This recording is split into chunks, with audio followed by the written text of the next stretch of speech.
Hello, नमस्कार. श्री स्वामी समर्थ. परत एकदा एका नवीन ब्लॉगमध्ये गोड ताईंचे, मैत्रिणींचे, ताईंनो मनापासून खूप खूप स्वागत आहे. तर ह्या ना संध्याकाळचा टायमिंग आहे. संध्याकाळी म्हणजेच वाजले होते इथे ना 4:30 वाजले होते. दुपार संध्याकाळ जे तुम्हाला बोलायचं ते बोला. दुपारच म्हणूया आपण. 4:30 वाजले होते इथे. I think 4:15. तर मी इथे ना तयारी करत होते. केस वगैरे विचारत होते. आता सध्या ना केस माझे खूप पातळ झालेत. कारण मध्ये ना केसांकडे पण लक्ष देणं थोडंसं दुर्लक्ष होत आहे. तेल वगैरे शॅम्पू करायला भेटत नाही वेळेवर. त्यामुळं ना धूळ प्रदूषण वगैरे ना त्यामुळं केस खूप गळत होते आणि पातळ झाले होते. तर आता थोडे जरा बरे झालेले आहे आणि शॅम्पू पण संपला होता. तर त्यामुळं पण दुसरा शॅम्पू लावल्यामुळे माझ्या केसांना अजून म्हणजे हे झाले होते. असं तर शॅम्पू बनवला आहे आणि लावला आहे. त्याच्यामुळं ना आता जरा ओके झाले. तर इथं मी निघाले बघा, बॅग वगैरे घेऊन कामावर निघाले आहे. छोटासा म्हणले व्हिडिओ शूट करावा, म्हणजे आज आपल्याला व्हिडिओ तरी टाकायला जमेल. तर इथं ना मी आता निघाले होते, 4:30 झाले होते. तर मी हे तुम्हाला दुपारचं रुटीन दाखवते, सकाळचं मला दाखवायला जमत नाही. तर ही छत्री आणलेली आहे. तर पावसाळा सुरू झाला आहे. तर चला, तर मग आता ना आपण डायरेक्ट मी आल्यावरती तुमच्यासोबत व्हिडिओ शेअर करणार आहे. हा 4:30चा व्हिडिओ आहे. डायरेक्ट मी आज आहे ना लवकर आले होते आणि मग तशीच मम्मीकडे गेले. मम्मीला भेटून मग मी घरी आले. तर इथं ना 8 वाजले होते बघा. 8, 8:15 वाजले होते. तर येऊन जरा पण बसले नाही. फक्त ना हातपाय धुतले मी. कपडे वगैरे पण पहिले चेंज नाही केले, कारण ना पहिले म्हणले आज स्वयंपाकाला लागते, कारण स्वयंपाकाला खूप उशीर होत आहे आता. भांडे वगैरे म्हणले लास्टला घासेन, उशीर झाला तरी चालेल, पण पहिले स्वयंपाक करते.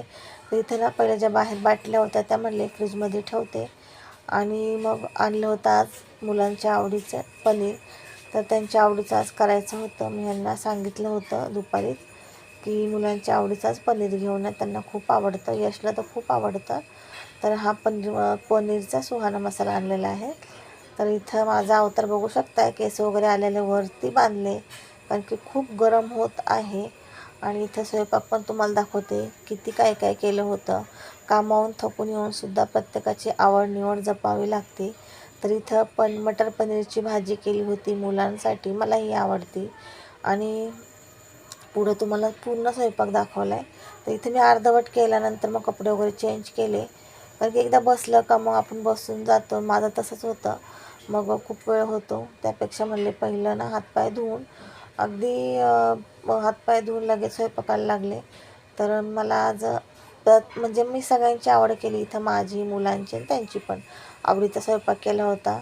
तर हे तूप घेतलं आहे कशाला, तर मी डाळीला फोडणी करत आहे, त्याच्यामध्ये तूप घालते. तर सगळं सांगते तुम्हाला मी रेसिपी, मुलांची, ह्यांची किंवा माझी आवडीची काय काय केली होती. साधं सिंपलच जेवण. पण हे बघा इथं ना गोड डाळ केली होती. ह्याची रेसिपी जर तुम्हाला पाहिजे असेल डिटेलमध्ये, तुम्ही मला कमेंट करून सांगा. तर ही गोड डाळ आहे, खूप टेस्टी आणि खूप छान लागते. गुजराती गोड डाळ आहे, म्हणजे गुजराती अशी डाळ ह्याला म्हणतात. तर आंबट गोड अशी असते.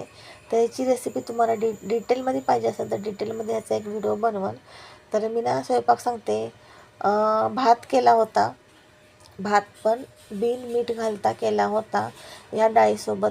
तो भात बिन मिठाचा खूप छान लागतो, किंवा तुम्ही मीठ घातलेलासुद्धा भात खाऊ शकता. तर बिन मिठाचा भात, ही गुजराती डाळ, मटर पनीरची भाजी आणि रात्रीचा भात होता. तो सुद्धा मी गरम करून तुपामध्ये जिरे, कढीपत्ता, वाटाणे सर्व काही मीठ वगैरे टाकून छान परतून घेतला आणि वरतून थोडंसं तेल घातलं फक्त. बाकी तुपातच मी तो भात केला आहे, तो पण तुम्हाला पुढे दिसेल.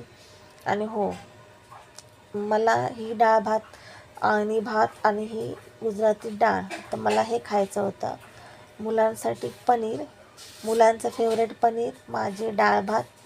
आणि ह्यांना पनीर काय सहसा आवडत नाही, पण त्यांना केली होती बटाट्याची भाजी.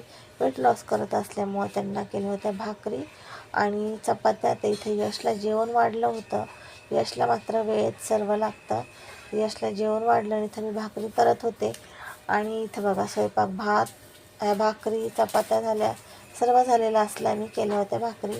आणि ह्या आहे चपात्या, सॉरी ही आहे बटाटा भाजी. हा आहे मटर पुलाव किंवा जिरा पुलाव पण तुम्ही बोलू शकता.